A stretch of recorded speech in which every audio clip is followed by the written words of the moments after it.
Are people doing that? Are people doing a snowstorm special? Um, Here we are, snowed in. Snowed in. Dude, the only kind of snowed in I know is snow in my nose, brother. I'm from up by the lake, alright? I don't know any snow day. All these they didn't the kids didn't even go to school. What a little bunch of candy ass generation. You know what I did today? I took my daughter to daycare. The daycare was open. The ladies' gym, there's a ladies' fitness center in the plaza. That wasn't open. There's the BMV, government building. Hell no, government's always trying to skimp out of stuff. Little shits. They're always trying to steal our time and money. There was a bar, a restaurant. They weren't open. Even, I mean, it was 9 in the morning, but they're usually not open. The grocery store wasn't open. I don't think they opened until like 11. I don't know, but places were not open. You understand me? The schools, they shut down the schools. Winter, big storm, snowed for like 24 hours straight. Dumped. I just saw 111. Welcome to my show. Look at that. Yo, what's up, Blake? How about this snowstorm? Well, speaking of snowstorm, yeah, I mean, that's basically, like I said, the only snow I know is snow in my nose. Snowed in, okay? Snowed in means nothing. But that is pretty cool. I took pride in that, you know? And I'd be getting sick sometimes, so to be able to like go out and have the daycare open and drop my daughter off and then make it to work, and they needed me bad today at work in my factory job, man. Needed me bad. Everybody called off. Everyone thought like everyone was being cheeky and sneaky, and they thought that, oh well, not everyone's gonna call off, I'll be the one to do it. Well, yeah, everyone did that. Dude, the corporate, the white collars, let me tell you about the white collars. The white collars, their parking lot, the office people, okay, the nerds that do all the money stuff and the magic, whatever they do in the office, I don't even know.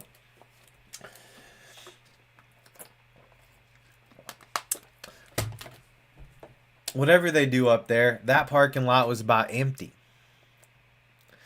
I didn't see a dang car, maybe 2 cars. Only 2 of the office people showed up. Dude, there was a lady that rode the bus to work. This older woman. Like, and she had a good attitude. I don't know. I took a lot of pride in making it through today, but the roads weren't really that bad. It was crazy, you know, the winter, if we're doing a winter snowstorm episode, I'm going to cover the snowstorm. But really, it's like, it was a Sunday. And you don't really go. I didn't want to go anywhere on the Sunday anyways. So fuck it. It was a good, and then you get right back to, I didn't know, it's like what I'm seeing in my visual field was different. And I had the daycare was late start, little details, but when you really break these things down, it's like, it really, I don't know, everything kind of shut down for probably, I don't know, I guess people couldn't get out of their driveways. They didn't prepare for it. I don't know. And I was a little pissy today. You know, I went to go get water, and there's like a shortage of water. They're controlling us with the fear. The fear that they inject into the world. Because listen, what's up, Polly? Polly, you're out there in Denver. Listen. Now what? Now, enlighten me, Polly. Maybe you can play a little devil's advocate. You know, you always want to be your own devil's advocate, but sometimes you need a little help. I don't know what to think about this, Polly, because everybody was buying water. I went to go buy water because I ran out of drinking water. So I stopped at the Dollar General. And there's one thing of water left, 124 pack. And I was like, all right, dude. I figured people weren't that dumb. I figured it was just people were saying that. That I believed that people were just saying that. Like, you're going to be able to go get water on Monday, dude. Like, you're going to be able to get everything and stuff opens back up. I got my water even if I got the last one. But anyways, I was angry because why? One, you know the roads are gonna be fine by Tuesday. At least here in Ohio, like for us to have a water craze, and thing water, why would that be the scarce commodity? Why in the world? Someone fascinate me, please, because if I'm not mistaken, in a snowstorm, what's coming out of the freaking sky is water. All that stuff, all the white stuff around you outside,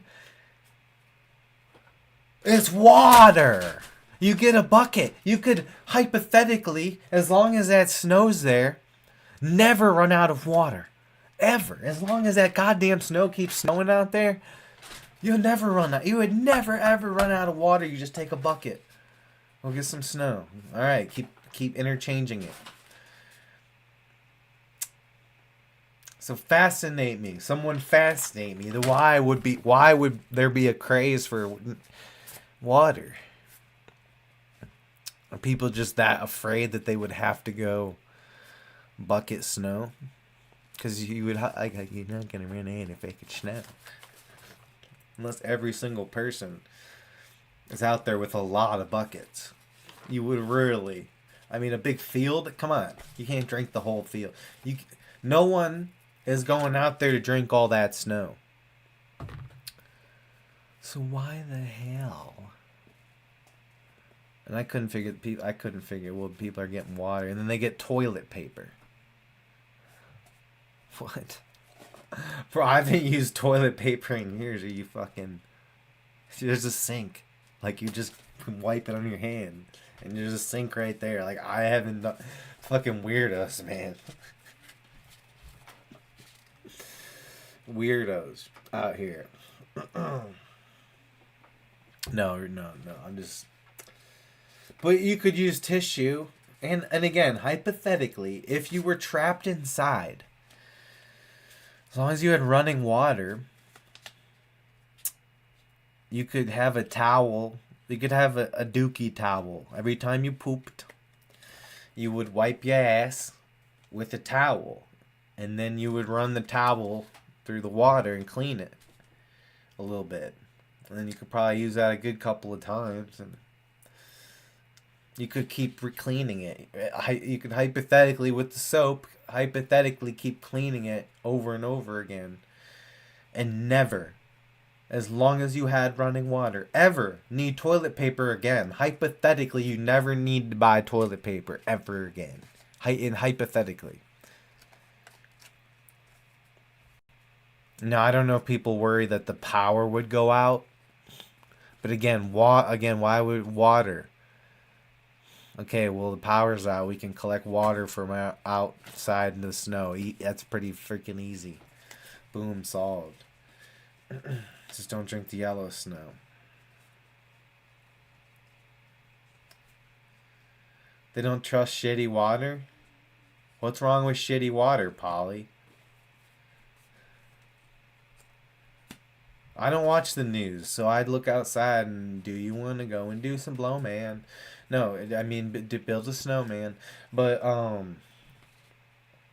no, I had faith that they were going to plow the drive, my apartment parking lot, so I get out of here. The road was going to be somewhat paved. That the main roads, I was going to be seeing some big fucking mounds. Because they would have done their job. Because they get paid the shitty snow plows, the city snow plows. Let me tell you about the city. We're not talking about shitty water. We're talking about city snow plows. Because they pay triple time. So you got some motherfuckers out there. Let's fucking boogie. When you're making triple time, and dude, they probably get paid like, well, it's a seasonal job. They might get paid $50 an hour. Or $100 an hour. They might get paid like $3,000 for that shit. My dude was saying there was a place that would pay like $2,000 for snow removal. So I mean, talking about the big bucks. We're talking about sin money. What would I do with all that money? $2,000, pay my rent. I'll get really anxious. That's a lot of money. I don't know if I'm ready for that. 10:17. We've been live for 10:17. I'm still on the intro. My name is Bryan. You're in my world. This is also available on Spotify, Apple Podcast. Links not in description. They're on the homepage. Really, I just podcast to express my multiple personality disorder. For real, I try my best to have a crazy, wild, interesting life and turn it into a production. Work hard, have fun, go with the flow. Life is about the journey, not the destination. I'm pretty baked. I'm unfiltered, uncensored, unhinged, and keep it outside the box. I have learned from my past mistakes. Sometimes I just don't like having to do the intro, but I guess we'll do that. I learned from my past mistakes and full of spiritual wisdom and out-of-pocket comments. And let's do our jingle now. Anybody that still has a jingle, don't make me say your jingle! If we're gonna like get in there and like hit our dab pens and be like, I got host, call, and then yeah, I got bros, tip, and on the weird website. No, seriously, if you're gonna get hyped up, don't make me like I worked at Walmart, bro. They had like a fucking bullshit, bro. And I sold the Kirby vacuums. They had a fucking jingle. They did jingles. And I'll participate in the jingle with a smile on my face and look like I'm having fun. You know why? It's called being skilled at acting. It's called talent. Okay? The ability to look like whatever you want to canvas for the appropriate situation. Okay, there's be times I look at, different faces for different places. People should fear God and not everyone else. Ain't that right, Polly? I get behind that. I love that shit. I do. For me, like, God is collective consciousness and the power of existence. So that's my but yeah, if you fear that, you fear some kind of higher power, whatever it is, like Buddha. If you want to be not polyamorous, no, that's like my dating, where you date as many people as you want because you're not freaking feeling it anymore. No, what's that called? Fuck, what were we talking about? Oh, fearing God. Polytheism. The multiple gods, paganism, all that shit. You can all fear that. Fear Zeus. You know? Fear the curse of Siren. Bitch. Fucking bitch. God damn it.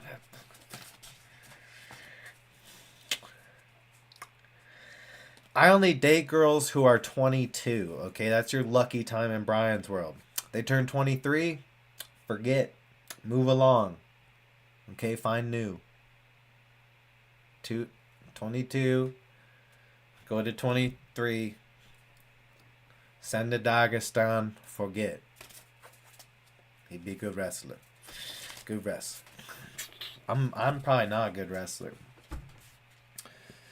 I really like that 2-3 years Dagestan thing. It's really funny. I'm autistic, so sometimes I just gravitate towards these things.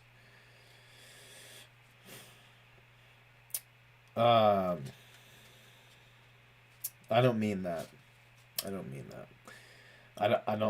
do that. I like to. You can make jokes. Because hypothetically, if I wanted to date 22-year-old girls, I could. Okay, this has been there, done that. If I want the young Brady pitches, then I'll get my young Brady pitches. But I don't feel like it anymore. I'm not compelled. I'll let one come into me, okay? That's how you want to be.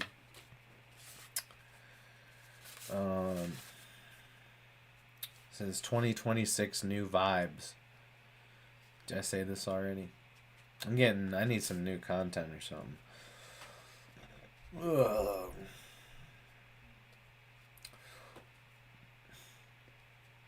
I don't know, dude. Just like when like over a long period of time you work on structuring your energies. I've been wearing that all day.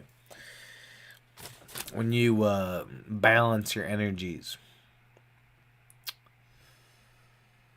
and it's hard, and sometimes you feel lost and overwhelmed trying to be all like the chakras.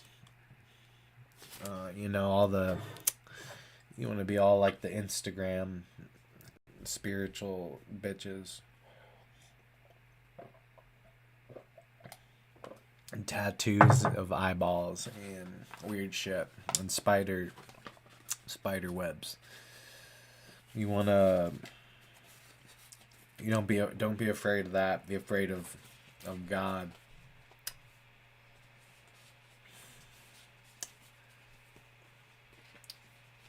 I fear the trap, God. It's a song by Gucci Mane. It gets me excited. Sounds all like dark and menacing.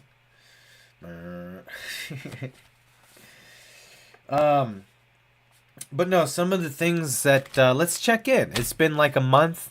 Okay, I'm documenting my journey and what spits out of my brain. It says gym life, gym rat. Don't skip leg day. And I've definitely been on that shit big time. My trapezoids are so sore right now, you don't even know. I was doing some rear delt. Ugh! You take it, and then you go, and the halfway through, you gotta go, ugh! Or you're not gonna get the rep. You need that extra, that voice that comes out. It's physical matter. And it pushes the gravity back to let your muscles activate and finish the rep. So let's just do it with me now. Everybody, you go whoop, and then you go halfway, and you will finish. This is being a biochemist and supplements. So I've been trying to use my supplements more. I haven't been using enough supplements. You kind of have to pop pills to take your supplements, and sometimes you forget to pop pills. Even if they're sitting out, you're just busy. So getting using my supplements to help aid in my day-to-day. And buying like new ones. I got some new ones. Got some nootropics coming in. So see, I'm hitting this shit. The stuff that I wrote even like right in the beginning of the year, I'm already fucking hitting it. Because I haven't skipped no leg day, okay? I squatted 275. I could have done more. I gotta do 315 tomorrow, I think. I gotta calculate what day it is to do. I have a certain rotation of body parts. It might be chest day. My traps are so sore. Look at it. They're huge. They're just popping out right now. Look at this. I already look like a muscle man. And I've only been lifting 24 hours. But I spent every single last 24 hours lifting a different body part. So I've worked every single small body part in the last 24 hours, and I became jacked. I am the first man to become David Goggins overnight. They said it couldn't be done, but with methamphetamine, anything is possible. And God and meth. Dude, you read the whole Bible. You want to become a spiritual holy man? Okay, you do meth, and again, over 24 hours to read the whole Bible. Take notes. Or how many ever days it takes to do that. And then you'll fall asleep after a 3-day meth bender, wake up 72 hours later in a 5150 hold. And then your buddy Scuba Steve breaks you out of the mental hospital. And then you go do meth and you can finish the plot. That's how you. That's how you. That's how a lot of people ruin their life. No, but seriously, it's never too. Polly says it's never too late to straighten up and fly. Have you been going to church or something, Polly? Where's all this God shit coming from? I guess Polly's always been somewhat holy. No, I'm with the spiritual stuff. I mean, it's never too late to straighten up and fly right because God is the most patient teacher that ever existed. I'm like a gray Jedi. I don't think that I don't know. I'm not really a bad. I'm pretty I'm just cracked to the matrix kind of, you know? It's like I don't have an internal war anymore. Well, maybe, but like I want the war. I see it as an arena for me to play. Like a playground. And that playground can get pretty out of hand sometimes. But yeah, my actions towards others are pretty perfect and positive, I'd say. I'm a pretty, this is somewhat of a ratchet form of myself. You feel me? I'm just shitting my brain on the camera. Dude, I was saying in my Snapchat, I was like behind the scenes, you guys.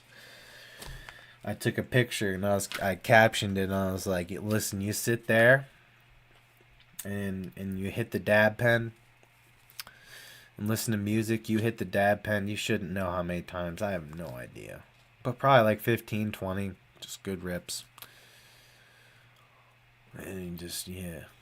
That way 20 minutes in you can have you start getting foggy and it wears off. No, I'm kidding. It gets you tinked for a minute.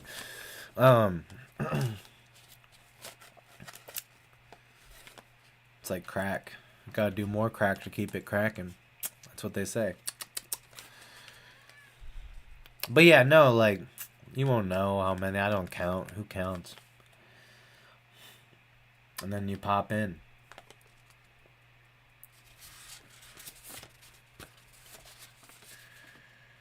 Jew man with money. I have a savings account now. I got 3.2% interest on Cash App. It's pretty dope. I had to really qualify. They only take. That's a high interest rate. Only the most qualified. Like I'm getting 19 cents my first payout. Just nothing. Didn't have to do anything for that 19 cents. And that's the compounding interest. You guys know how it works. They said compounding interest. Compounding interest is one of the 69 fascinations of the world. And how it works. So let's say you have $10.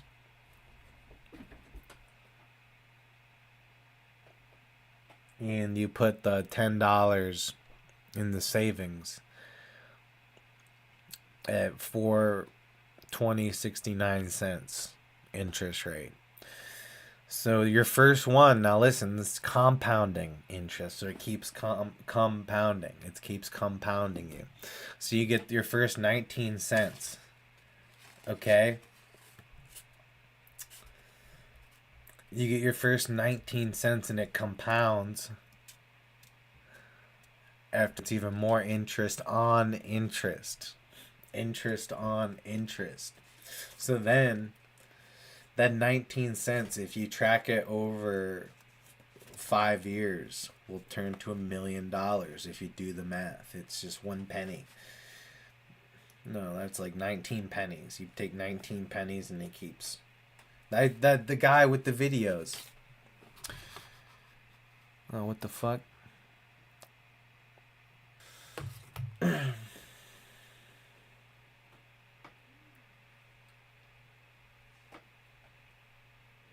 What's going on? Are we rolling?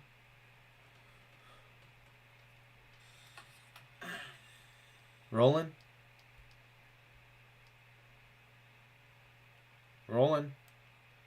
What's going on? Are we rolling? Rolling. So yeah, that's one of the and that's how everyone becomes a millionaire.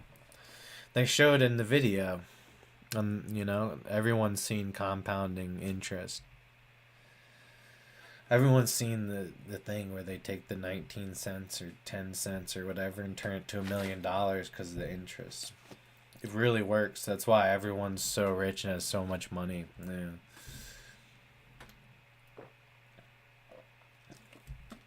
What actually happens? Let me tell you what actually happens with compounding interest. You'll put your money in the savings, and once it gets up to, this is why no one ever gets to the $1 million. They come to your house, and Agent Smith, he zaps you. He zaps your memory. Boom, you got no memory, nothing. Then he robs you at gunpoint. Not only your memories and your money that you thought you were going to become a millionaire from compounding interest.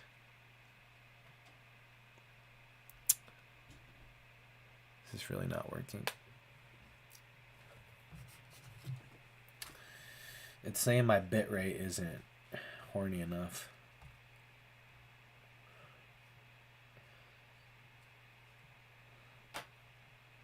Why does it do this to me?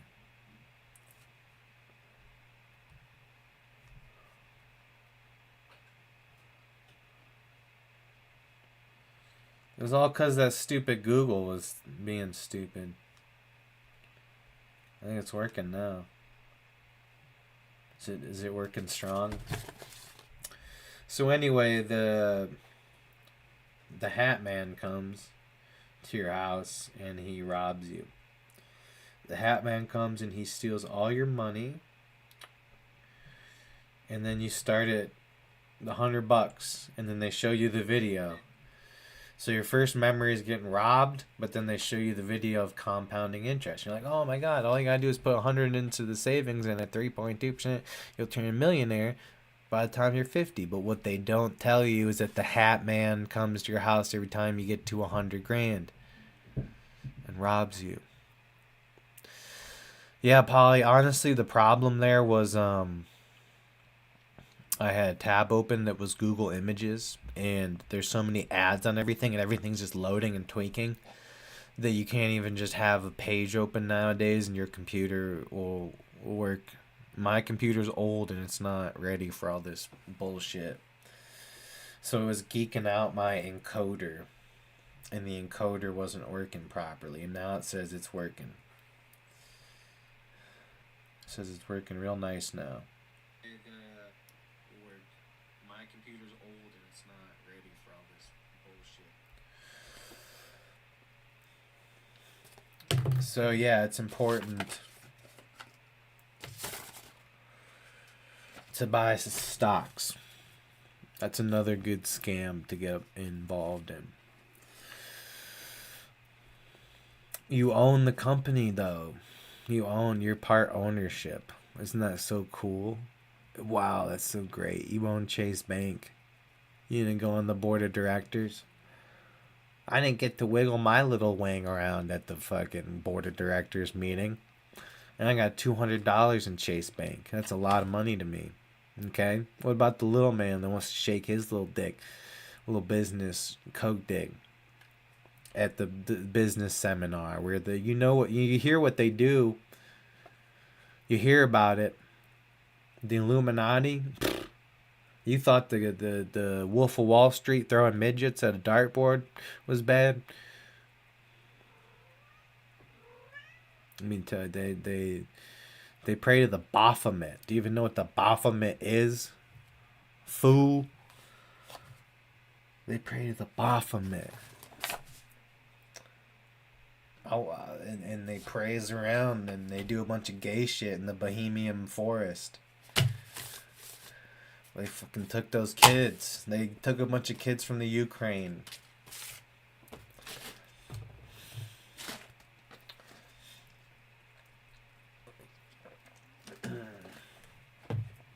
Captain Hunter Biden. You see what I'm saying? They're all in on it. The politicians and the businessmen. They're taking all of our chia and spirituality and turning it into the money machine. They're taking what is human and turning it into a cog in the machine. Now, at some capacity, the humanity has to function as a machine, but that machine involves a whole lot of like one with nature and respect to each other.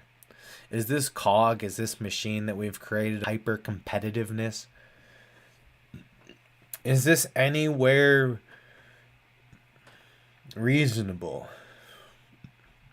I'm telling you guys, make a new TikTok account or a new account on something. One of these apps, Twitter, I don't care. Just test it out. What the fuck?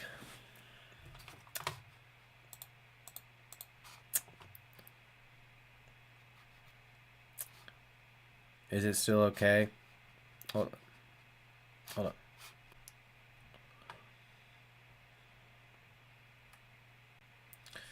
Da da da da da da da da. This is excellent. La da da da. Look at me now. Alright, so if you were to make a new account, one of those things, and get exposed and kind of just like randomness in the algorithm where you get a kind of a taste on what's all going on. Explore pages, that kind of stuff. It is a dumpster fire of hyper competitiveness. I'm telling you, there are people that their entire account is dedicated, and there's a lot of these, is dedicated to basically here's how to get more views. Here's how to get more views on TikTok. I did this to get more views. And they're doing all these little stupid gimmicks. And the gimmick is just them talking about that. But there's no real content anywhere in any of this stuff.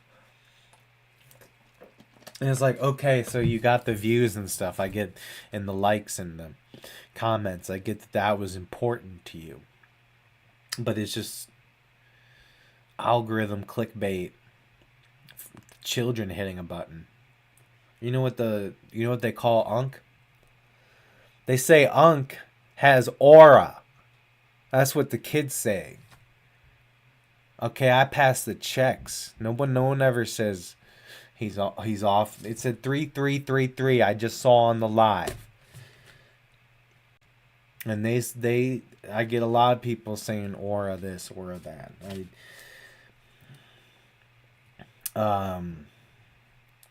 Now again, I'm not dogging on TikTok as a whole thing, because my shit gets received decently for me on there. I am happy with what it does for me, but yeah, the hyper competitive of it, like, just like, how many people do I not appreciate that are just making clickbait?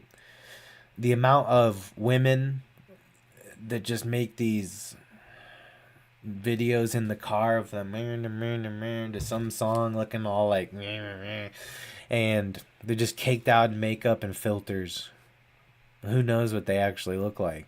I mean, who is it even actually a girl? Is it, a lot of these are not even the girl making the video, but it's just a video of like a girl that's AI or something, and it's not actually her account. It's just some weird Indian dude trying to farm likes, and then they like sell the thing to desperate people like me. Now, I mean, I don't do that kind of shit.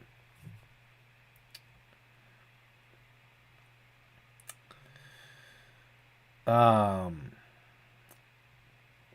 I unplugged it and plugged it back in. Now it's working. That's all I gotta do. I turned OBS encoder off, and then I turned it back on. I closed the program.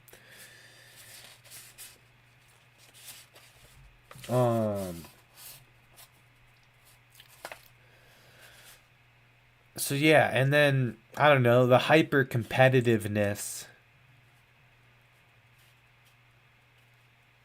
It just,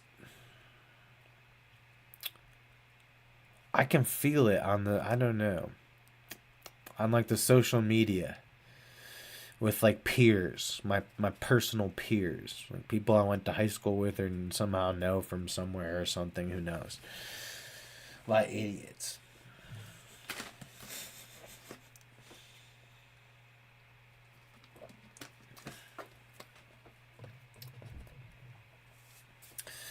It just feels like no one's dumb enough on there. They're just idiots. They're not fully retarded. You need to be fully retarded if you want to be successful.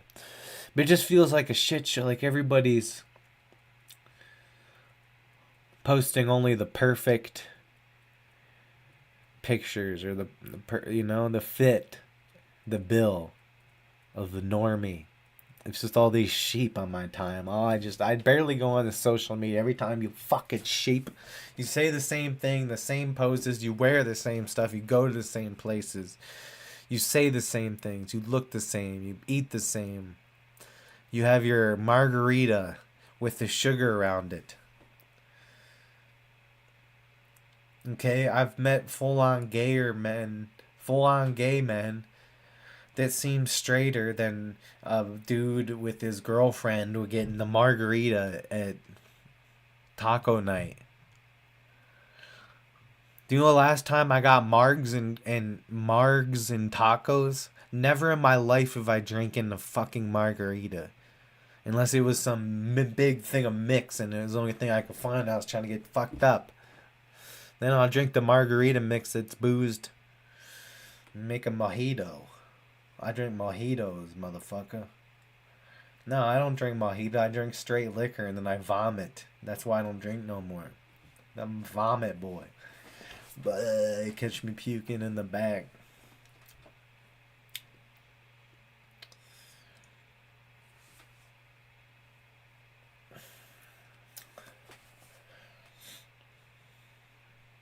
But yeah, I mean, drinking was hyper competitive. I can drink the most beer. I'll drink you under the table. Blah blah blah. Like, oh, that's yeah. How much of the poison can you withstand, you jackass? Good one. Yeah, high five for that, you fucking degenerate. How much of the poison can I fucking take in? How much of the poison that you drink that makes you into a boo and then all mad or then happy about dumb shit? Either happy about dumb shit or mad about dumb shit. Okay, I get happy about happy shit and mad about mad shit. That's how you're supposed to be. I get off when I'm supposed to get off. But sometimes you gotta cheat the system and the matrix. No, listen, man. What I'm trying to say is the society that has been created today. I think at one point the hyper competitive was good, but when it got to the internet, it's not good. Because now, like, this validation of the hive mind, the validation from a bunch of people hiding behind their keyboard is not something I'm interested in. And I'm not sure why anyone is interested in it. But for some reason, people are very compelled and think that views and comments in any way, in any form and shape equals money, dollars, success. And to the ridiculousness we've gotten to where it's normal content to again have an entire channel just full of videos that help people get their views up. And it's just a bunch of people that are view farming, mundane, meme-ish, sarcastic, low vibration, low frequency information and content. If that. Sometimes it's far less than that and just like a stupid little video you take on your phone and just not even care about. Like, there's no effort. The only effort is, can this be easily replicated and get lots of clicks?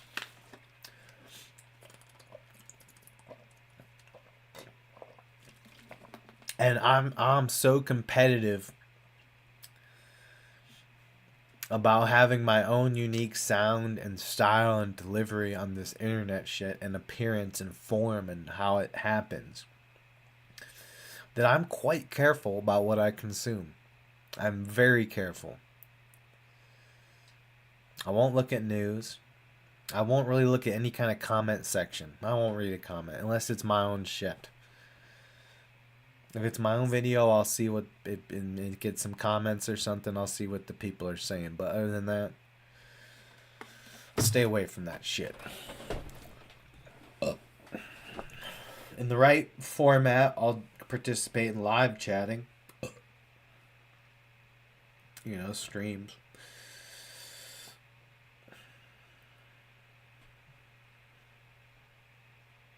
But even then, like the hyper competitiveness.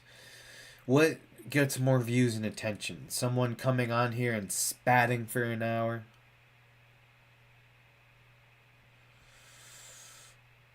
And having a lot of interesting insights and reflections and stories and dramatic outbursts of randomness?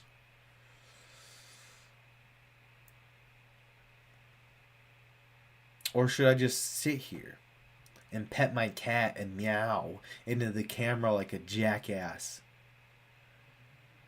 for 3 hours, and I'd probably be famous and be the cat man? Be the fucking cat. You want to be the fucking cat guy? Oh, you can sit there for 4 hours and meow into the mic like a psychopath. If I mean, I could. You want? Do I need to do a gimmick to get this plane? I need my plane to crash into the World Trade Center. My plane don't land, buddy.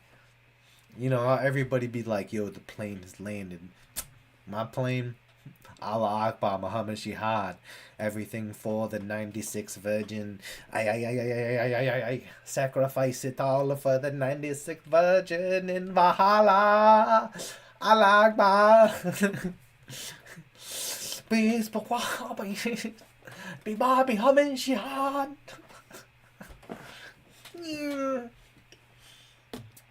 What do you think? You think that they listen to music or something?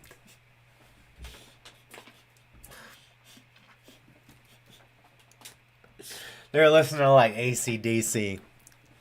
Thunderstruck. Just flying in 9/11, dude. Whoa, my thunderstruck.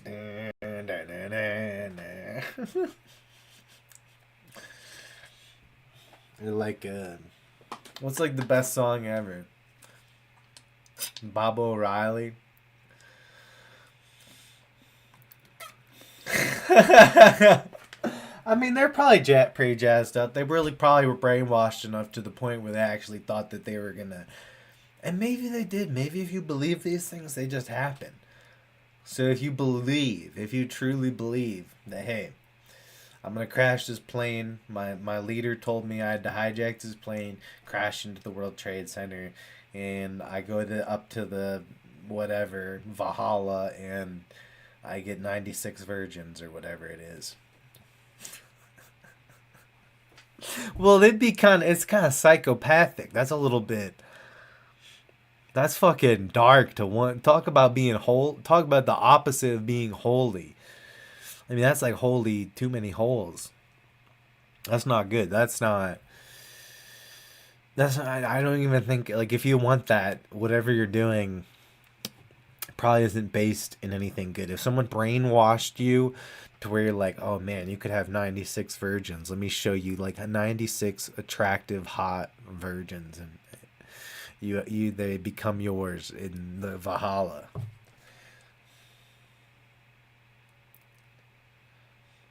That sounds like the work of, I don't know, man.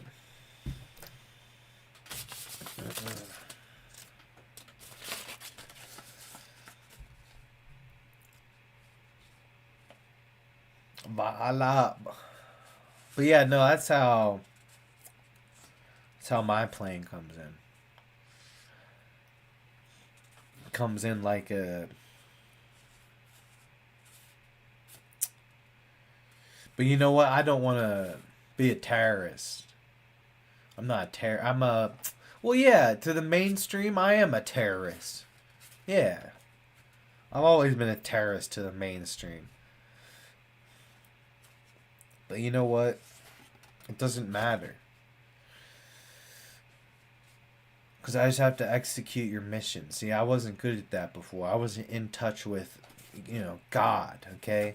When you get in touch with God or with your higher power, the I call it the entities sometimes, the entities, you can talk to them and shit, you know?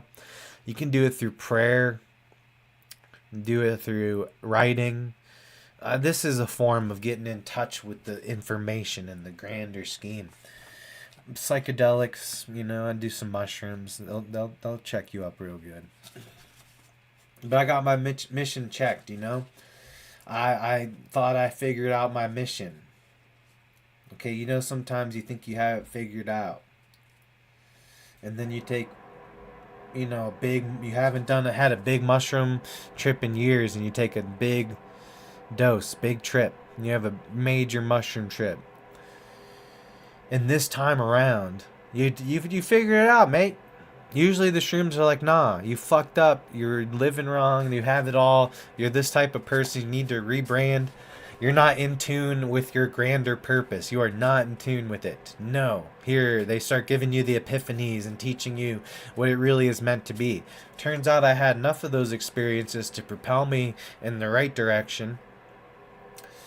And slowly but surely, maybe if I had more shrooms along the way, it would have been quicker, but slowly but surely, start just executing my thingy. I'm not trying to be nobody. I'm just the quarterback of my offense, okay? The PPWWW. No, PPPWW. That's all I'm about. PPPWW gang. That's party, podcast, parent, work, workout, boom. Everything gets encompassed. Family life is considered in the. Yeah, I'm not a douche. Family life is considered party life because you're time partying with your family, spending time with people. That's partying. That's what partying is. Party up, party of people, party of four, party of two, party of one. Could be a party of one. And you get beamed up there, like, wow, am I doing good? I'm trying to be a fun guy, fungus. Check me, fungus. Show me. I will expose myself to the fungus. Look at me, fungus. Judge me. Judge me. Have I done good? And they're like, hell yeah, bitch. You're still a bitch. Everyone's a bitch. And a slave to the collective consciousness and a slave to the suffer. Oh, you'll always all suffer in some way. Oh, it's never going to be perfect. That's the point of it all. Boo! Teach me more, shroomies. But no, I mean, what starts to happen, is, it's crazy. It is an interesting thing. Because there's so many times in my life you think I have it all figured out, I'm in the groove, only to crash again, crash miserably, and realize I was an idiot and a fool. But this time to have some kind of epiphany, some kind of higher force saying, yes, my son, execute. You have your things, you know your missions. Your missions are to serve these other people. Serve your craft, serve your environment, keep a clean home, serve your community with good energy. That doesn't mean be a total little bitch. When sometimes you need to show who's daddy. Okay, I'm not saying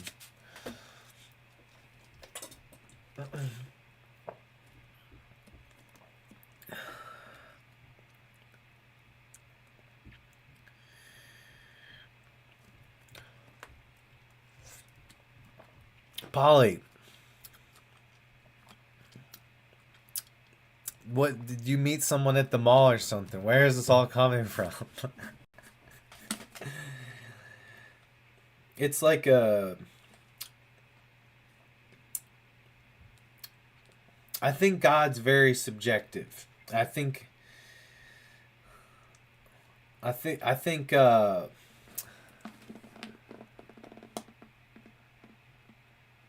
I don't know. There's probably I'm very conceptualized that a large amount of people are to be a sheep. You kind of, that's the whole, I mean, it's in the Bible. God is the shepherd and the sheep and shit. So it's kind of like the higher level people's job to look after the sheep. That's kind of how I see myself. So I don't. So if I were to say I see myself as God, it's in the context that I'd be empathetic and provide and be an asset to the things around me and teach. You see what I'm saying? But people get a little bit scared when, like, oh, God is the most teacher, like thinking of God as like a human above you that you pray to, and there's this, oh yes, I am God, hello, I am a this it's a little bit too specific to a very complicated question. And anytime you get too specific with the question of existence and purposes of existence and paint a broader picture, it kind of fucks shit up. And people get mucky. You know what I'm saying? God damn it. Okay, you cannot use the term submit. That is not. God damn it. No, I mean, look, I've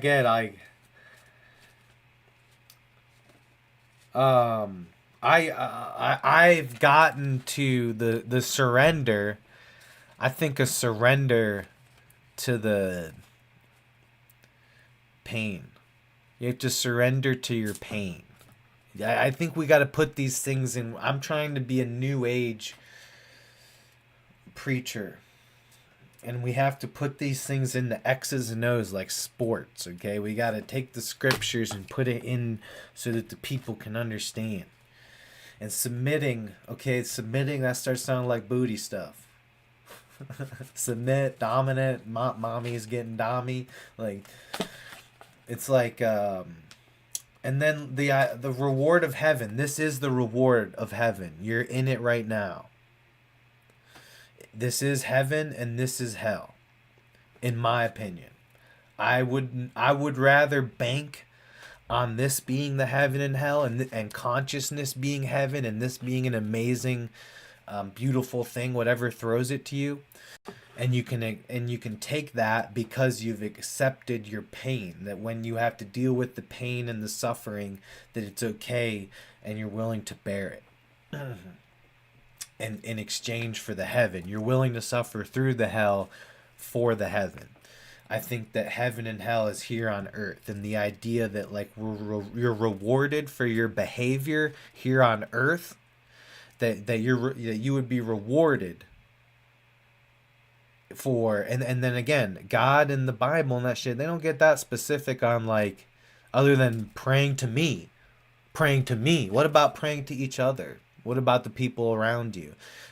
I get that the church is good for the community, but there's not enough literature on like X's and O's and helping one another and what you can do to change the energy and vibe of the things around you. Submitting to God is meaningless. Whether we submit to God is actually probably not good. We would submit to fellow man in form of I serve thy myself and thy man. I am a man. I'm a person, man, woman, person. We are all either man or woman or trans or whatever. And then we're all worthy of like each other here. You see what I'm saying? Because that's called the cult shit, the submitting to God, fear God to get into heaven. That is weird. That is weird stuff. That is not applicable. That's why the Christianity is slowly being exposed. And that's why like I do get a little rifled up, because that's some horse shit. Because praying to God, you must find God and follow God to get into this heaven thing. Well, what did you really do to get there? There must be more. There's God now. No, you gotta do. You want some magical fantasy happy land? You better be motherfucking Teresa, if you ask me. We should. You don't just everybody just gets into the magical fantasy land because they said yes. Oh, I believe in God, so that's what gets you in there, and I forgive you, and you're forgiven, and I'll follow this.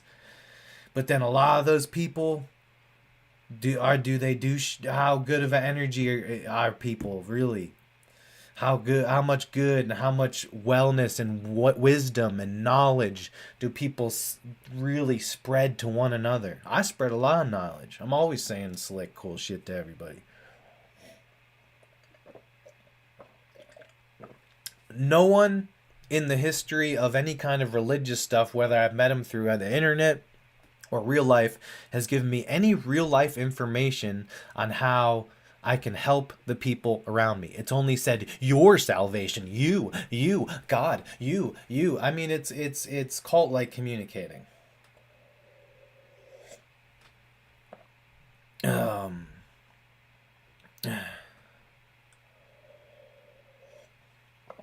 Listen, if you want to believe that you gotta, all you have to do is surrender to the Lord and you will be your salvation, and you want to just wait and do your thing for something. I don't know. I don't really know what happens when we die. I never died. I never been there.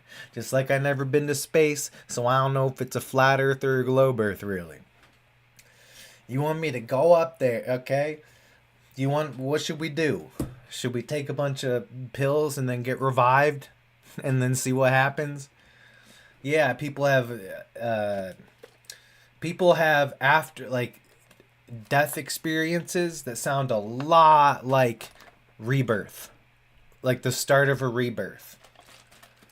Um, that's usually what that shit kind of points to. Like, why are you crying when you get born? Reincarnation.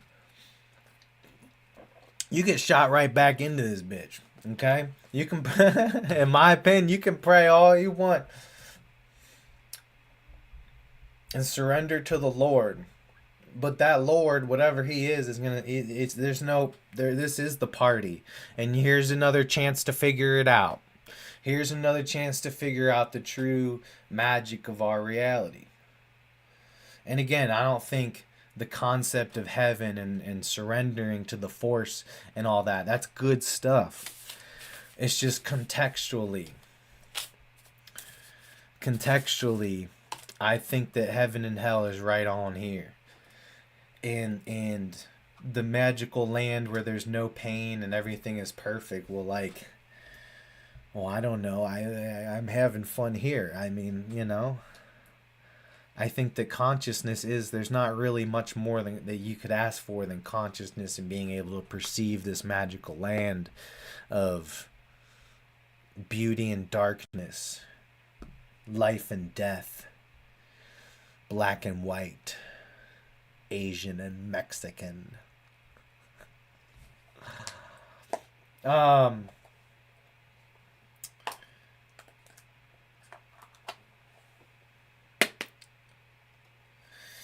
yeah, I don't know. Animal again, I have my own theories. I don't think I don't know if animals house souls necessarily. I think that the animal souls are lower level frequency souls. I think that we're like some higher consciousness shit.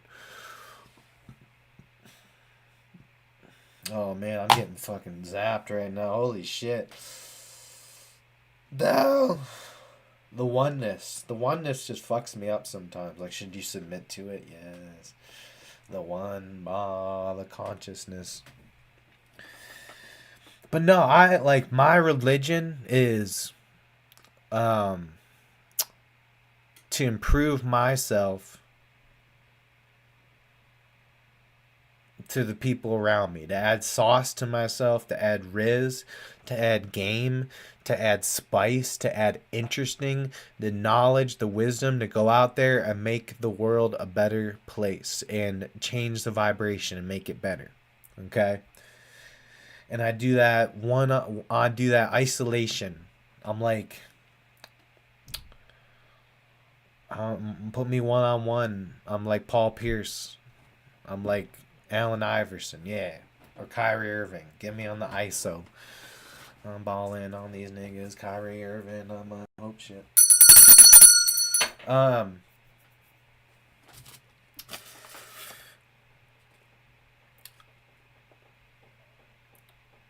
So yeah, I don't know. Um.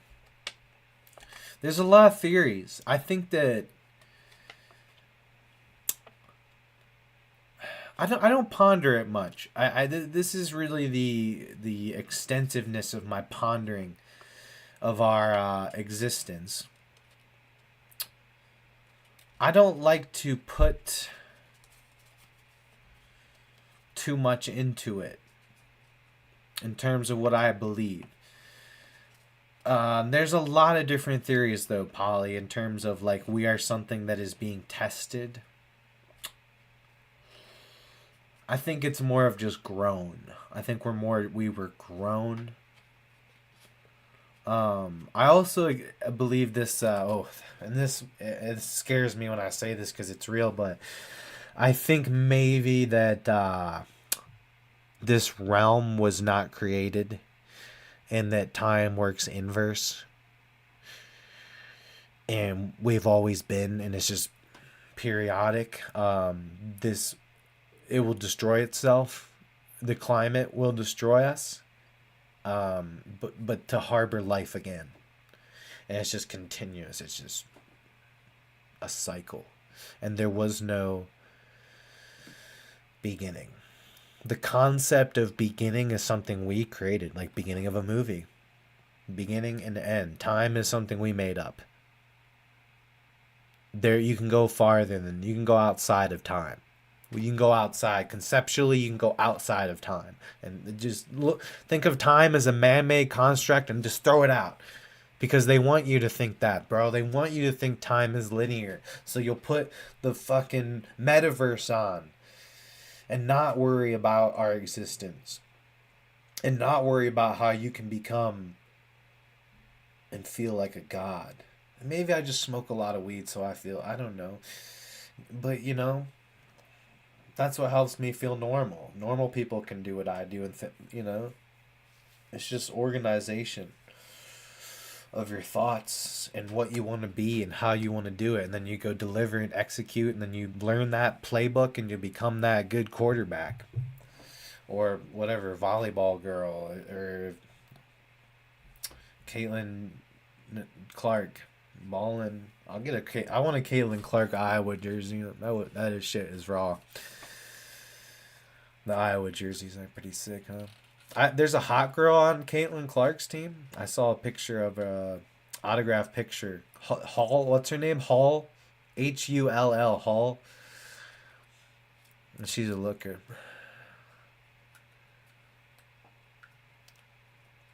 But no, I think I'm a better prophet than. Like, you go down to the church and listen to the priest. I think I'm a better prophet than that priest. I just, yeah,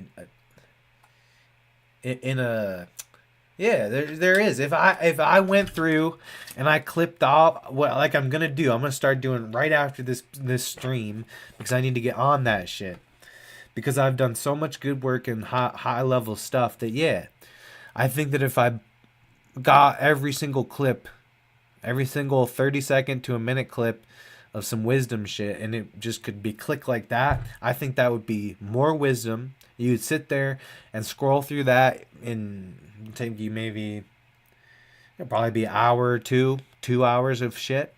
Yeah, there's a lot of clips, a lot of shit.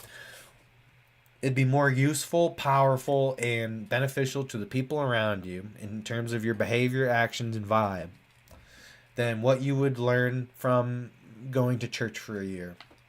Bet. I think I'm better than church.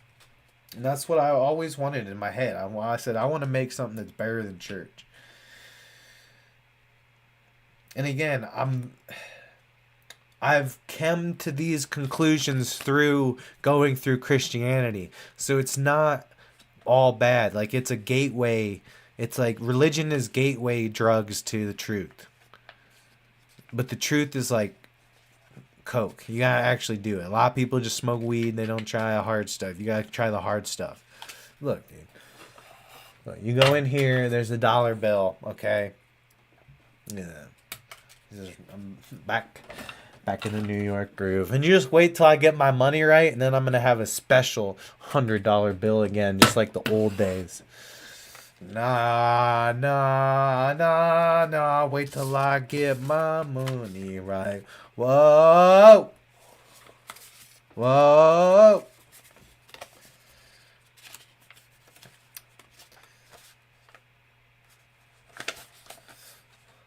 But yeah, like I'm more of like a okay, we'll show you the scriptures and pray to God and come to Bible school and pay us money and we'll show you salvation.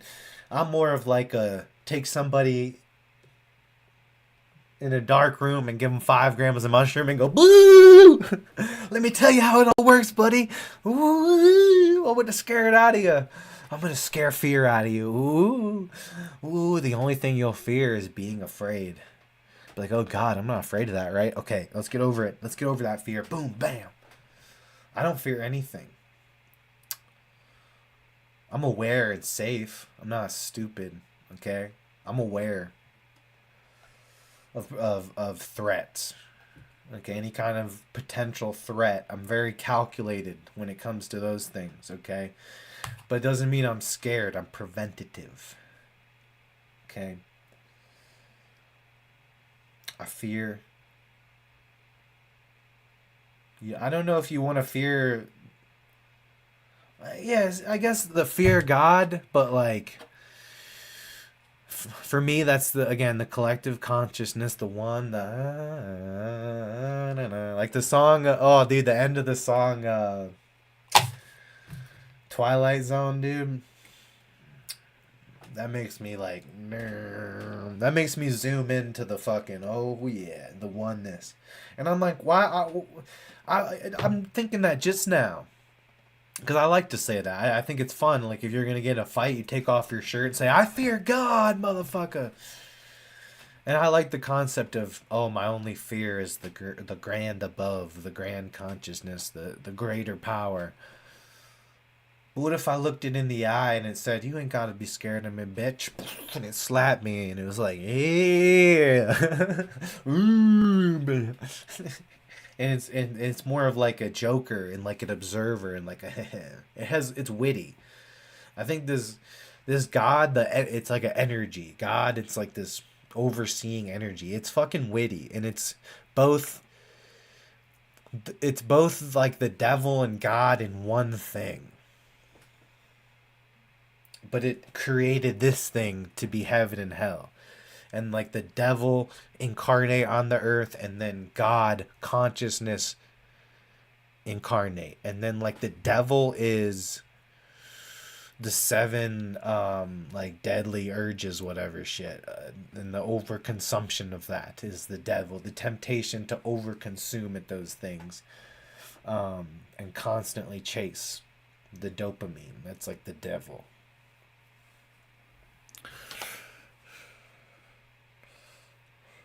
Yeah, you know how like, dude, some people are so addicted to weed. Those dab pens are so strong, dude. They'll hit like. I remember when I did a first dab one time in college. When I was in college, oh, I was a bad boy, and I did a dab one time.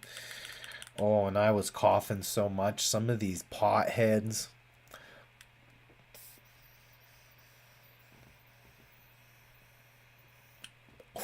They'll take like 5, 6 of these big dabs.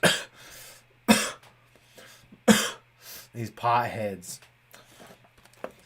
But this isn't even nicotine. This is just Fun Smoke. It's called Fun Smoke brand.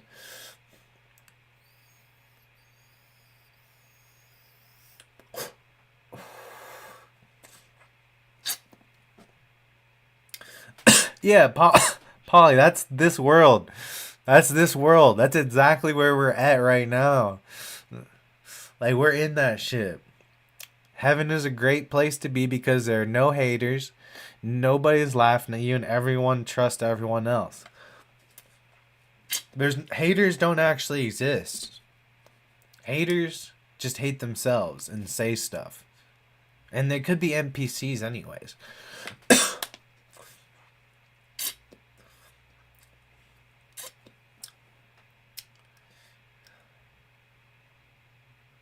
I don't know. I like being exposed. I've been doing too much mushrooms. I like being challenged and tricked and trippy. But I want everyone to be laughing at me. Boo! No one's really. I don't know.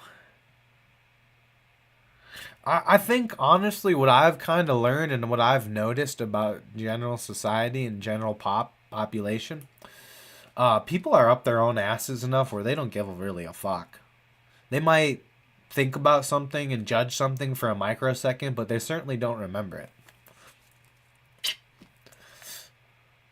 most of the time. So like haters is just like an online thing, which again, that's just part of some things are, I don't know. I like it when people hate on me, but that's because, yeah, I don't know. I guess I got my shit figured out. I'm with the higher spirits. See, I believe in the higher spirits. I gotta make it kind of plural just because I don't understand it exactly. I don't think anybody really does. But there's magic. And this is a magical realm full of magic. And if you don't, listen, in my opinion, dude, I'm 100%. I'm not lying. I'm not just trying to say something. Okay, my ex-wife doesn't like, or none of my ex-girlfriends or anything like stalk my podcast. I'm not just trying to like show something off. I'm sold on romance for this one. Like the next whatever, my life expectancy, the next, well, you could die tomorrow with a fucking asteroid or a fucking train crash or who knows, or a fucking nuke. The next 1 day to 100 years, if I live to maybe be like 120 in you know. Wait, what was I saying? I lost my train of thought. Cause I'm hitting the pen. See what happens. I gotta get my energy up though. Just gotta keep smoking. Be like 120 there's magic. And this is a magical realm. Okay, yeah. So the rest of my life, I'm sold. No, I don't need to have like a romance or like a love you girl or anything. I have my child. You can't really. I mean, yeah, bad things, but spiritual protection and magic, whatever, we're good. I'm good. I'll wait till in the next life. Sure, I'll be a great husband. I'll be a loving husband and have a happy marriage of 50 years. But you know what? Uh in this life we're good. We can save that for next life. Fuck it. So I think if you start looking at things that way, like let's just try it on the next roll. We'll try to get that one right on the next roll. Fuck it. Then you're not so hard on yourself. Like, yeah, I don't have to worry about that till my next life. I got my next life, dude. I can do what I want in this one. And that kind of thinking actually leads to more productivity than you would think.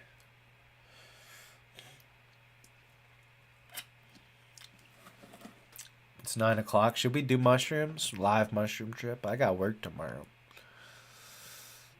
I'll be fine.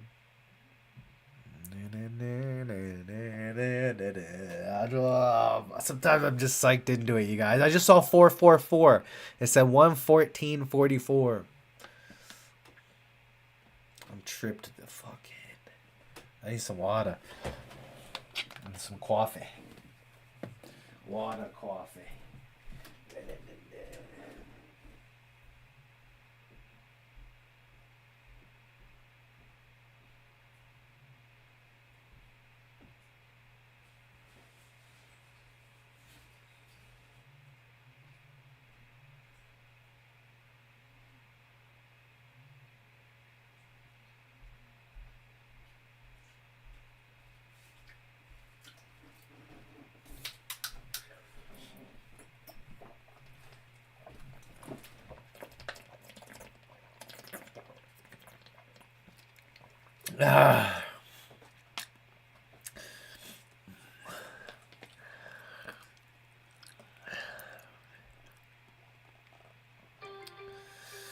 um.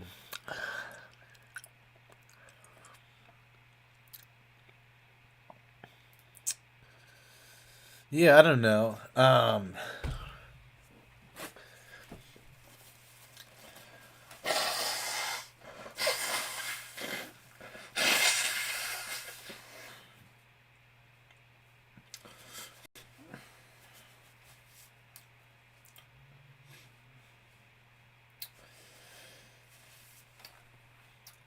I don't know. I've seen a lot of messed up stuff, honestly, like on the internet. You know what I'm saying? I mean, people getting, and I mean, put in wood chippers. I've seen, you know what there's websites. You end up on a gore website. Like, I've seen these things. So it's like, oh no, I'm not tripping right now, Polly. I'm not mushroomed right now. I meant sometimes it feels like it.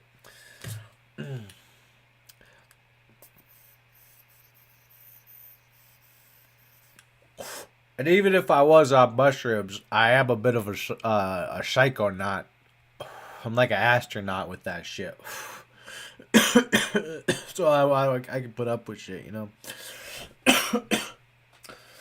I can deal with it. I can still deal with things. I can deal with normal shit too when I'm tripping. But yeah, I mean, trauma is not really a subject where I have much personal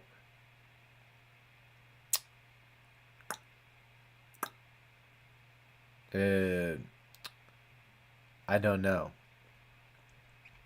Like my trauma was pussy shit for me compared to like what other people go through. Like I was kind of the victim of my own bullshit.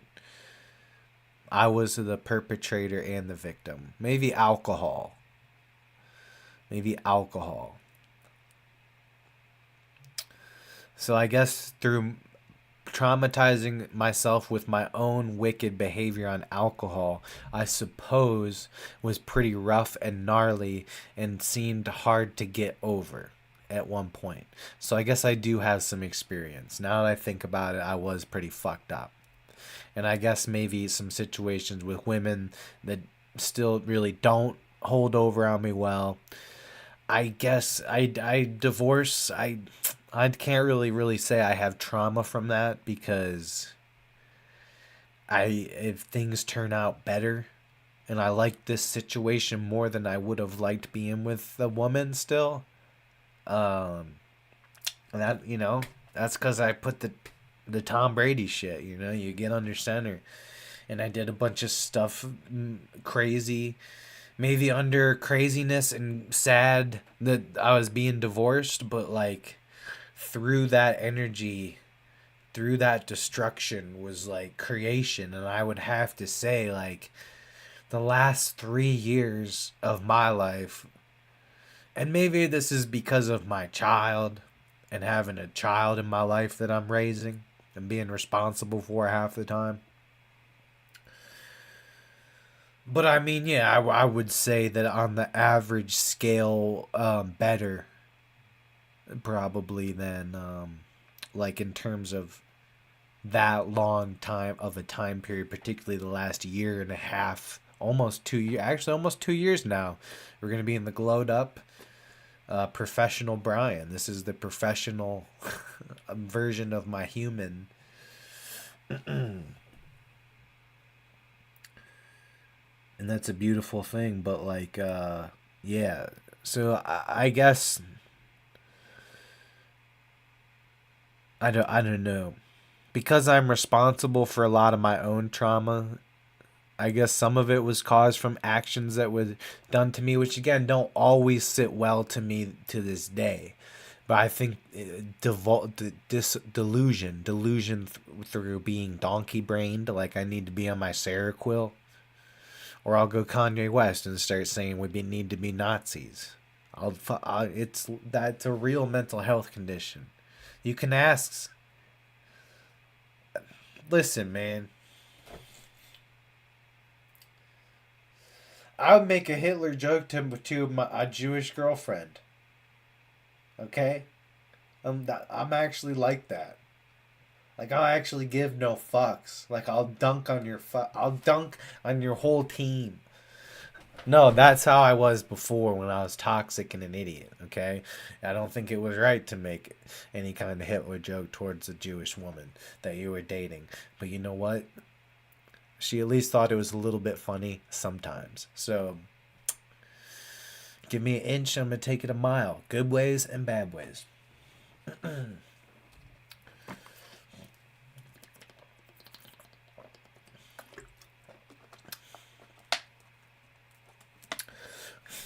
Yeah, Polly, there is a certain level of alcohol where certain level consumption, certain level of BAC, your blood alcohol content, there's a certain switch that goes on where things are very negative for anyone. Like I said, suffering, the darkness, that side. This is the yin and yang. We live in the yin and the yang. We are here to eat some of that shit. And if your life is perfect, guess what? The next one's probably gonna suck dick. So have fun, Bill Gates. You're gonna be, ooh, an Ethiopian kid. Nice. You living in a desert village, buddy. Yeah, you think it's funny those kids are starving, Bill? Well, you're gonna be one of them because that's collective consciousness.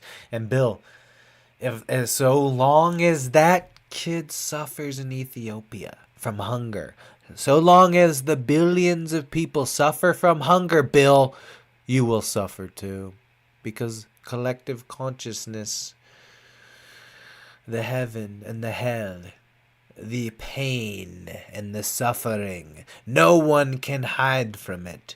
You can hide now, you can run, but it will find you in this life or the next one. So, what do? You gotta get really high on drugs. Yeah, rock and roll, dude. But yeah, rock and roll is a good way to get over your trauma, in my opinion. I don't know, because I don't like to use the word trauma because I do kind of be a little bit alpha male vibe. So for me to say trauma, that sounds like some girl that I met at the bar. And the first thing my trauma, meh, meh, meh.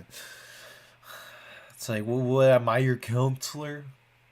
Here, do you want to give the dog a bone? No, no. I'm serious. They bring it up too quick. But, and it's like, do I not, I should talk about my struggles more, because some of them were, broadcasted. Some of my issues, and I was very ranty and very angry at things. I'm very like, let's just fucking party and smoke dabs. Still got to put on the show, but I'm a showman, but that's what it's about, the show. It's not really about my feelings anymore. But yeah, I used to be very emotional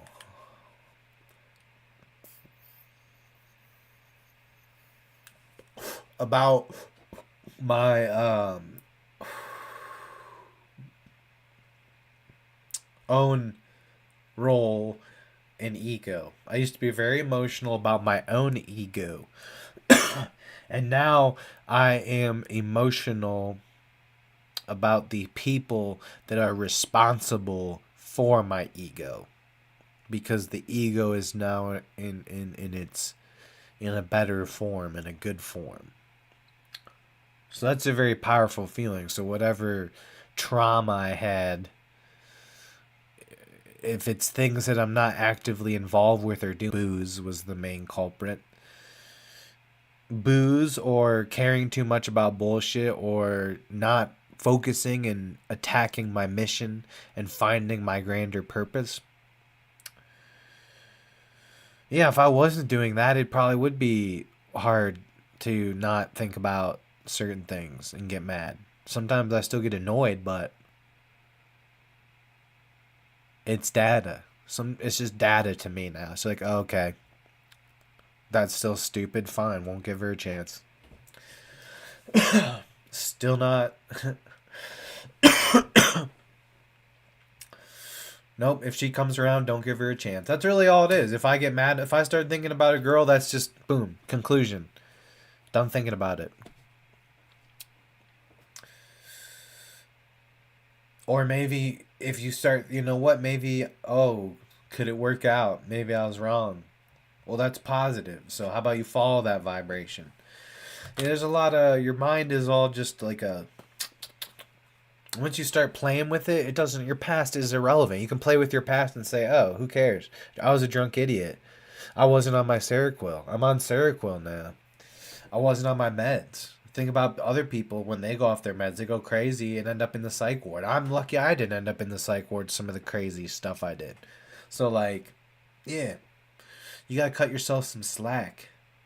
That's what trauma, healing from trauma is about, cutting yourself some slack and forgiving yourself. Now, I don't have really any trauma where someone did anything bad to me. Maybe at certain points, if I was a pussy and that things didn't sit well, but there is certain things that didn't sit well with me at one point that I look back and were just being a pussy. That's the reason it didn't sit well with me.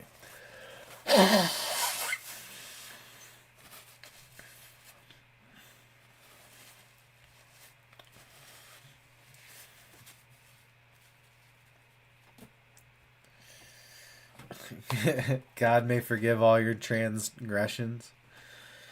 Forgive all my transgressions towards these trans girls, because some of those asses are looking poppin'. What?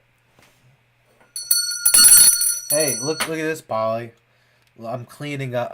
I cleaned. Remember that mirror? That shit was fucked up. Was it not? With all the wax, because I was in the middle of the night and I tried to blow out my wax burner and I missed.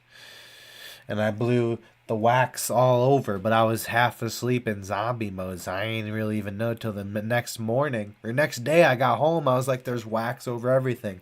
Dude, that took me like 2 hours. My daughter helped me though. She's at the age where she can assist with things. Sometimes monkey see, monkey do. Interesting project they'll hop in on. Dude, it looks so crisp and clean now. That mirror. Oh, that mirror, dude. I got all that fucking wax out of there. I got that rubbing alcohol out. Oh, boy.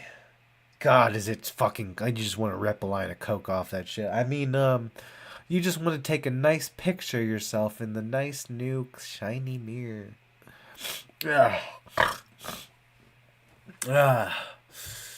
Sativa cocaine.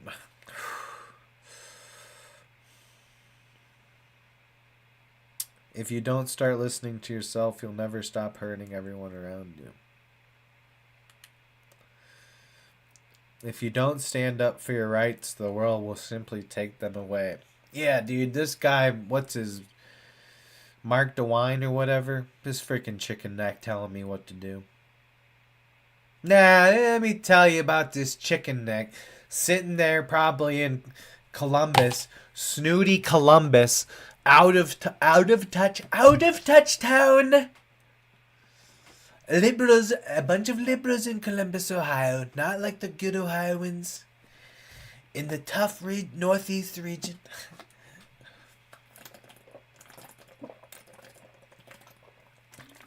Listen, man, Columbus might be the state capital, but doesn't represent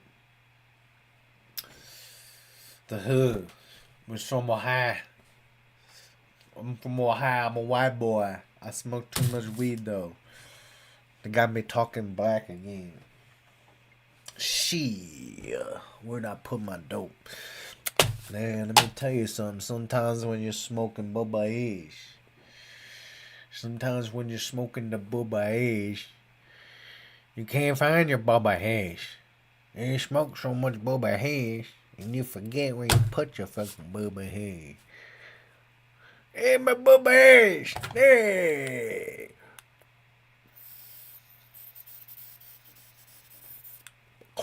Let's smoke the Bubba Hash into the max, see what the Bubba Hash has to say for itself.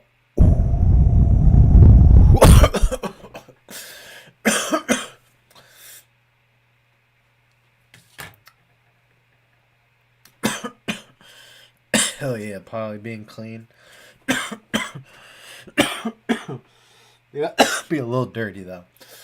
I think I like the cycle. I like the cycle. It's clean and it gets a little dirty, but then you clean it. And it's clean again. I'm a very busy bee.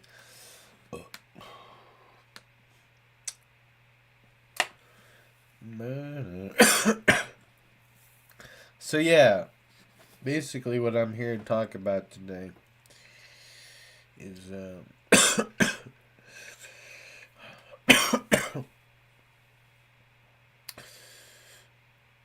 yeah, breaking free from the hyper competitive shit. You really just compete against yourself. And again, all these concepts, all of my doings and sayings, dude, data. It's just data. That's like the A1 magic sauce for overcoming trauma, overcoming shit. It's just new, fresh data. And it don't matter how you get that data in your brain, but a whole bunch of shit that don't have to do with the shit. Or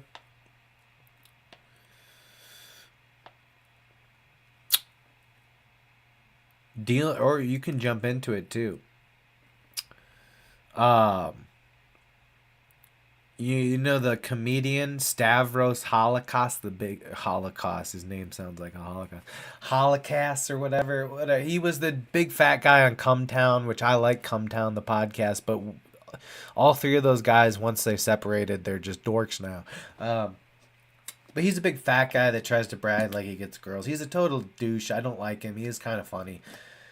Real piece of shit. And talks about banging and sex too much for a big guy that doesn't take care of his body. I'm sorry. I talk about that shit because if I take my shirt off and I go and if I have a Tinder, you know what you're hot. That's what the girl says, okay? I'm not worried about how many chicks I'm banging. It's cringe. Instead, I'm one who, before I would say anything like that, I would make sure that I took care of my physical appearance. Stavros. Just, and like, you don't get laid just because you're a semi-pro comedian. Shut up, this man. I can't. And again, I don't think he has good values. I don't think he should be. People listen to his podcast like he's a teacher. I think it's super dorky. My point.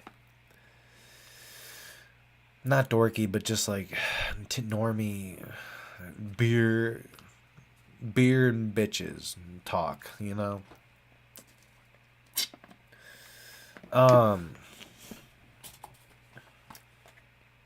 And a little be on some Hollywood gossip. I'll listen to his podcast. I'll listen to it. I'll listen to these idiots that call into his show. I'm like, they should have, if they wanted advice, I could have given you a lot better advice. You might not like my advice, but it's what you needed to hear. And anyways, they talk a lot about sexual themes, okay? And sometimes I get a little bit annoyed with that because I try to be protective and useful with my sexual energy. So I don't like hearing about banging all the time. Okay, I listen to rap music, so I hear a lot like lolly lolly pop the body. And it makes me think about going out to the bars and being like, what's up? To all these broads. Be like, what's up? Yeah, what's up? You want to ride with the B-man, huh? You want to get it pumping with the B-man? I got weed and drugs. And then they come over and have sex with you. It's like bing, da ding, da ding. Very easy. My point...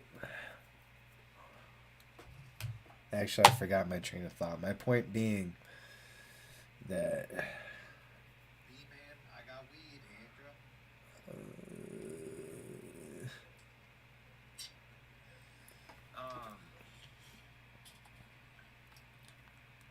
And a little, be on some Hollywood gossip. I'll listen to his podcast.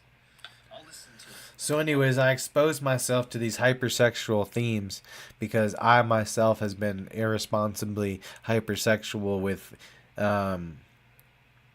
women in relationships, too centered on sex. So that is somewhat traumatizing to me. I don't like to use the word trauma, but it's just like annoying. Shut up. I don't need to be banging. All these other people can brag about banging all the time. I don't need to do that. Because that's money. I'm a model. Okay. That's money. That nut is money. Is the woman paying the bill? No. You don't mess with, I'm a paid model. I forgot my train of thought again. The point being is that that's money. That nut is money. I'm too big for all this. The point. You might not like my advice. Okay, so his show annoys me and the hypersexual themes. I'm trying to get past that. So if I force myself to listen to it at work, it's a challenge. And it's like, well, maybe I should actually download Tinder because I could meet some girls. And maybe I needed to go talk to some more. And it's like, no, that's not it. That's desperate, mate. That'll take you off the mission. And when it is time for you to be presented with a female who will support the mission, the universe will present you with your choice.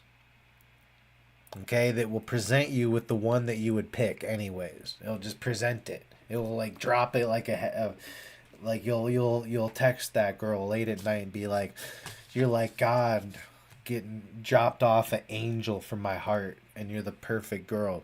Or like I went to the mall to the girlfriend shop, to the order a girlfriend shop, and I picked all the little details and then it spawned you.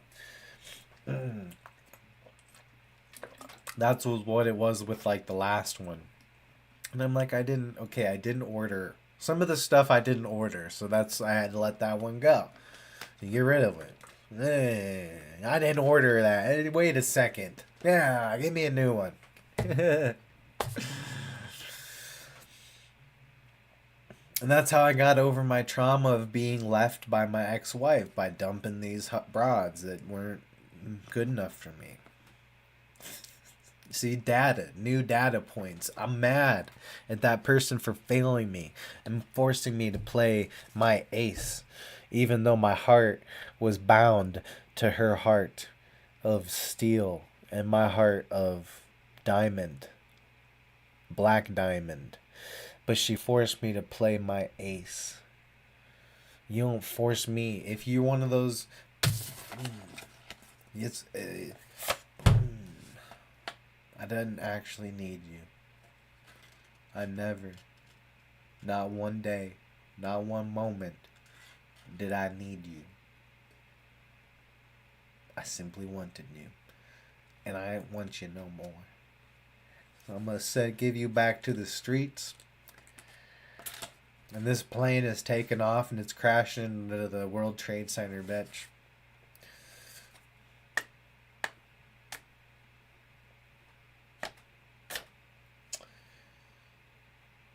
Gas.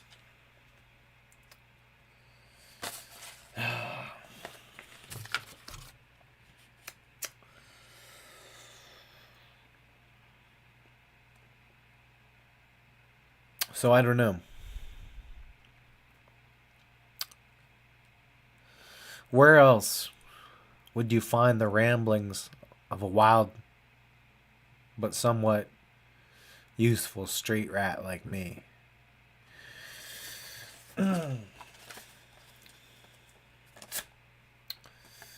Who bends the idea of morals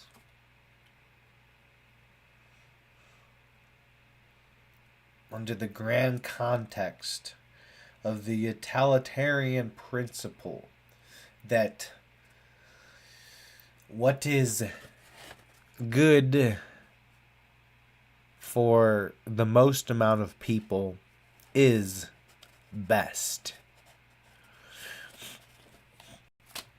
I haven't talked about ethics in a while. What do we think about ethics? I don't think have we ever done a bit on ethics? People think ethics is like, oh, doing right or wrong. But it's a little bit more than that, okay? This is systematic. Moral philosophy. Okay, a branch of philosophy that systematically investigates, analyzes, and defines concepts of right and wrong, good and bad. It establishes moral standards and principles to guide human behavior, decision-making, and character development, often focusing on what individuals and societies ought to do.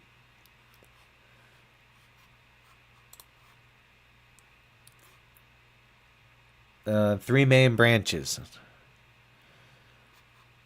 Origin and meaning of ethical concepts, like what is goodness, what is good, and what is bad. It's just subjective, okay, guys? We can go back and forth. Is it bad to do two? I think that's a good example. Let me expose myself, because that's I'm a weirdo. Let me expose part of myself. You know,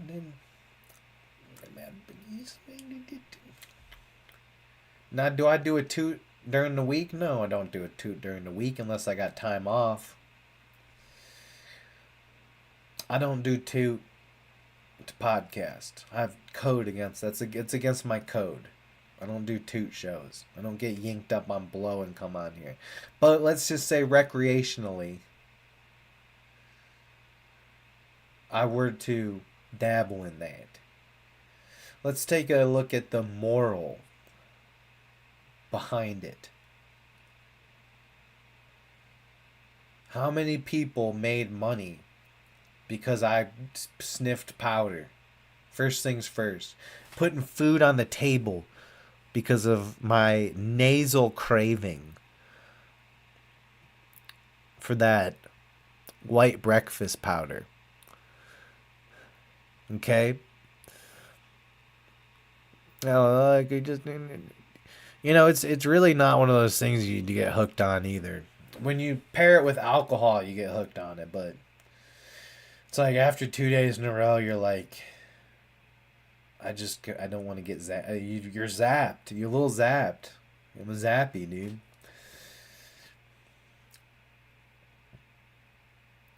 So yeah, risk of addiction. It depends, person to person, right? You're doing something that could potentially hook, line, and sinker you, where you have to go to rehab. And then, dude, once you get down that path of addiction, people don't crawl themselves out of it. I just saw 4, 4, 4, 4, but I was never really like chemically addicted to alcohol. Maybe a tiny bit at the end, but never. I was never have consistent shakes. Maybe like 2 days after a long bender, I'd have shakes, but other than that, they go away. I'd reload, re-health. So I don't know what it's like to be addicted to something. I guess maybe smoking weed. Yeah, okay. It wouldn't feel good. But that doesn't count. That's medicine. I'm prescribed it through God. God prescribed me the weed. Collective consciousness said it's good to smoke this herb that grows on the earth.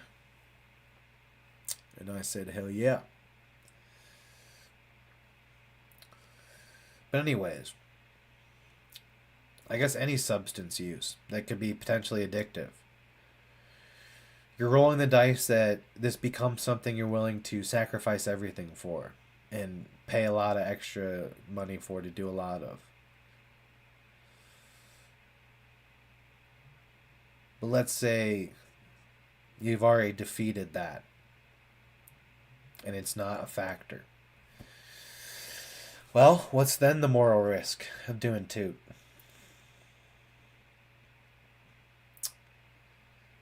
You get bad toot and die, and that's not very responsible for the people around you.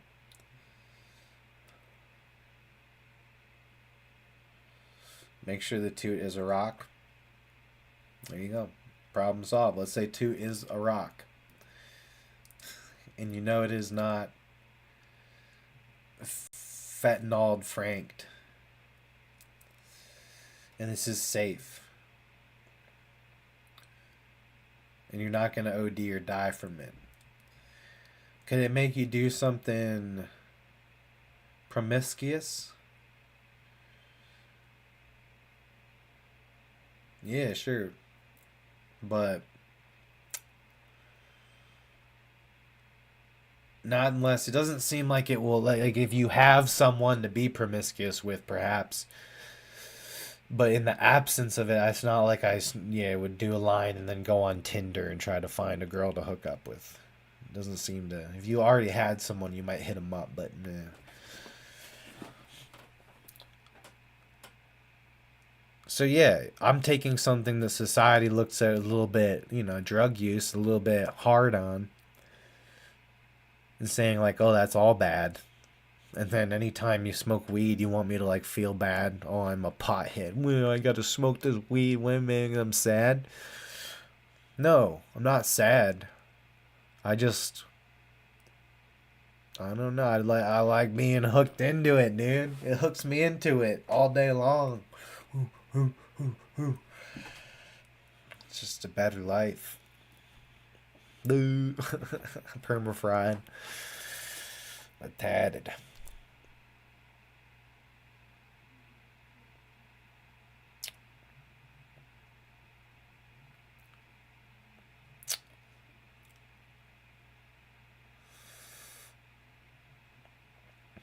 But anyways, yeah.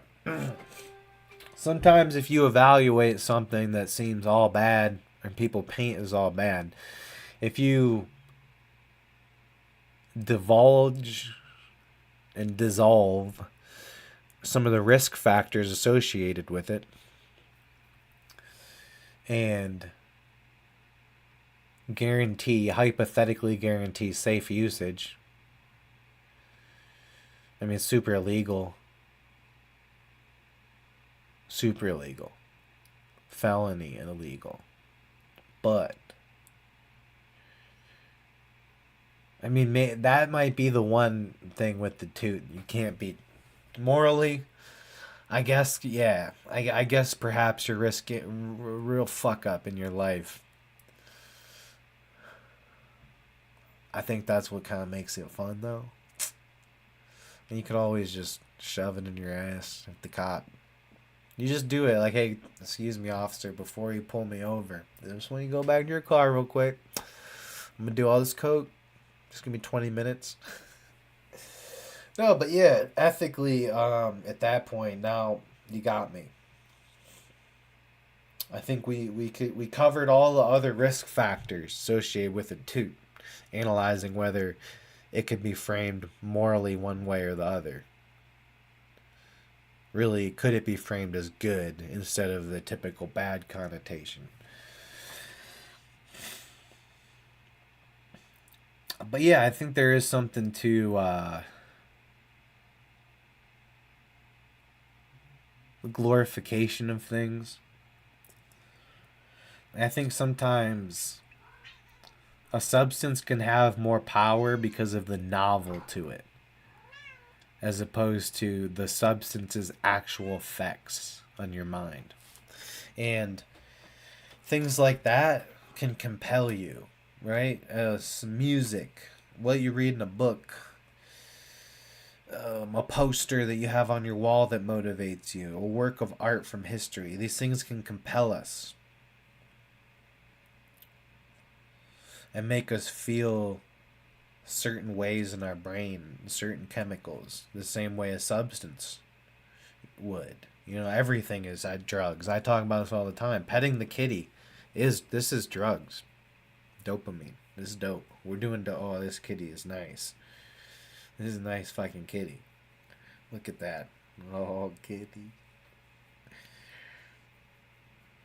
So we're getting fucked up on kitty right now.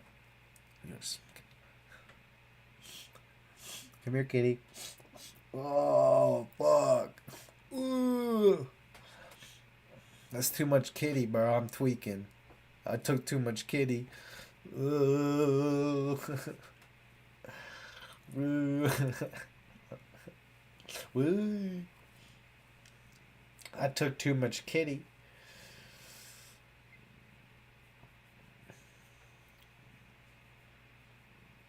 No, I'm not the human will make itself suffer. That's where the suffering comes in. The human condition. It will find a way. It'll find something if you let it. That's where the difference between heaven and hell. But if you go the other direction, if you let it go positive, and you let it drift into la la land, you end up in the heaven la la land. Just gotta find the system, the best system. For me, like, I get a lot of really strong emotion and power when I'm working in the warehouse. Something about a blue collar job, 40 hours a week, do my 8 hour shifts, lunch break, 30 minutes, 10-minute breaks at 10 a.m. and 2 p.m. You know, like the 8 to 4:30 type shit. Yeah, I just feel is in place. Feels like a good system. On my feet, keeping in shape, getting paid to do shit in the warehouse or whatever, different labor.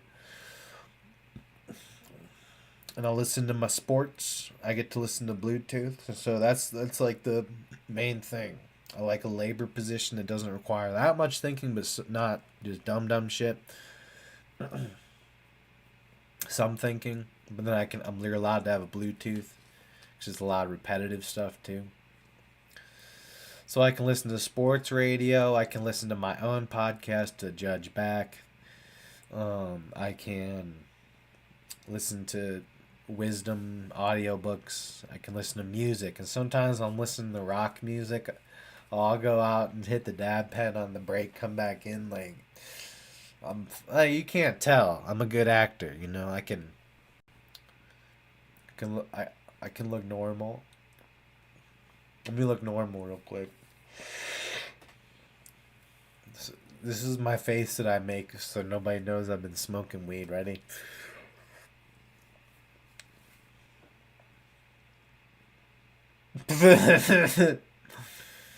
Yeah, man.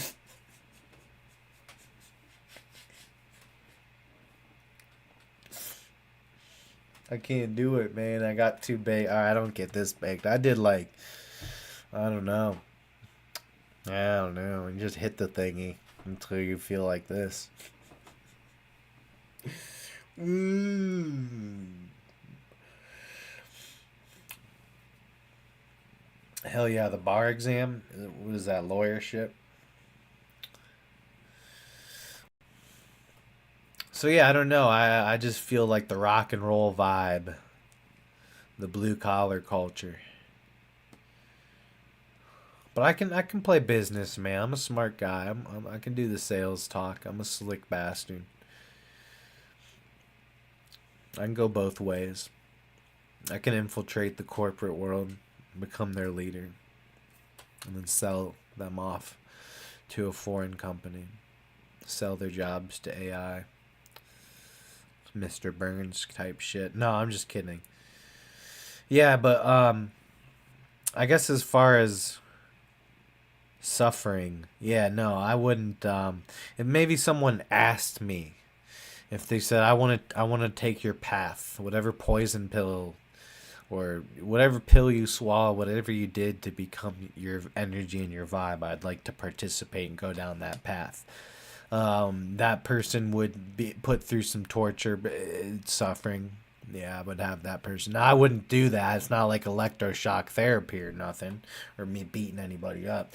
But I would actually endorse suffering at that point. I would be bare minimum the gym, okay, and I want the next morning. And at first, when you first start lifting, it's not even the next day that gets you. It's the second day when you're doing that lifting, isolation, muscle by muscle, getting sore throughout the week. I want that Friday to be like, what the fuck? I want you to wake up and it be kind of tough, but you're at the point where you learn to love it. And me, I did that at a young age. I was like 16 years old. Started lifting with my cousin. He started putting me through these crazy lifts. Every single day we were doing lifting. Football team, we only lifted 3 times a week. This, we were lifting 6 times. Isolating each muscle part. You know, the chest, legs, shoulders, back. And, yeah, that was... Like, yeah, I suffered. Like Jesus. I told myself I was Jesus. Every day. Because the first few weeks of... Look, played football, I was athletic, it was strong. But not that. Not like that isolation, powerlifting shit. I wasn't... No one's ready when you jump into something like that. And I could already do decent weights, and I was decently strong, so I'd be able to do similar weights to my cousin, but just the reps and the sets that he was doing. You know, we were doing maybe 6 different workouts, 3 sets each, so you're getting up to like 18 sets a day. Anywhere from like 12 to 18 sets a day. Each set up, the set only counts if it's a difficult, like it has to be hard. Like if we're doing 10 rep day, we're finding out, first thing you would do is find out what you're going to 10 rep and what you're going to use for your 3 sets of 10. It's important. You don't just want to go in there and do 3 sets of 10 of some random weight that you can do. You want to do what's tough and what's going to be that last rep is kind of, that 10th rep should be up. So learning how to do that, where that's just automatic to me now. And I understand that at a high level, what weights to do, what sets, everything. But the body, the impact, I remember being like trying to hang out in my basement or trying to help my dad with a project in the basement and just being like bent up, like a little worried that I am injured, that kind of sore. And then like the 4th or 5th week, something starts to happen. You start to see like the growth, or you start to see the increases in strength and the changes in your body. And you start to love it. You start to obsess over it. You start to crave it. You start to go into that gym with a fucking smile on your face and annihilate the weights. And tear those muscle fibers up. Like my traps, dude, they're they're sore. I got the ball thingy. I'd be rubbing myself with the ball to get loose. But yeah, so if I were to train someone to be like me and to be a warrior of sorts, then yeah,